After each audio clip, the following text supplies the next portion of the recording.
پیغمبری خدا گفتن همه سوال جواب دادن میتونه، لیکن یک رکعت نماز قضاش جواب گفتن نمیتونه در پیشگاه خدا. ای بنده های خدا، نماز خانه، از نماز دست نکشه، از نماز بیزار نشوه. نماز برکت، نماز فیض، نماز نصرت، نماز هدایت، نماز والله شما را از این کریزیس اقتصادی رها میکنه. نماز میدونه که این بلاها از روی چی بالای این ملت آمد، میدونه که این قدر غم و اندوه و کسل و درد بالای این ملت برای چی آمد؟ برای که مردم از نماز دور شدن، از جماعت دور شدن، حرام خور شد این ملت، حرام کار شد این ملت، از خدا دور شد، از ایمان دور شد، از قرآن دور شد، به ستر شد، به حیا شد. خدا بلا را بالای این ملت آورد.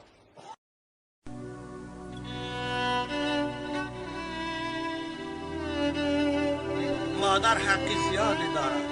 حضرت عبدالله ابن مسعود که حدیث بخاری و مسلمه میگه پیش پیغمبر خدا آمدم گفتم یا رسول الله من احق الناس بحسن الصحبه، شما به من گویه که از همه زاهد بالای من که حق دارد. جوانای خوب به شما وابسته دارد این صحبت. از همه زاهد بالای من که حق دارد. یکان ایشان استاد رئیس محله و ناحیه رئیس جمهور که حق دارد. جناب پیغمبر گفتن امک مادر گفتن حق دارد. حتی خوشانه نگفتن که من پیغمبری هستم از همه زاهد بالات من حق دارم، نگفتن مادر.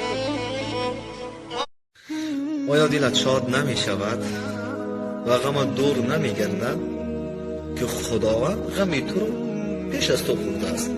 حضرت یوسف علیه السلام میدونست تمام درها بستند، اما به خاطر خدا با کمک خدا به سوی درهای بسته دوید تا خداوند تمام درهای بسته را بر رویش باز کرد.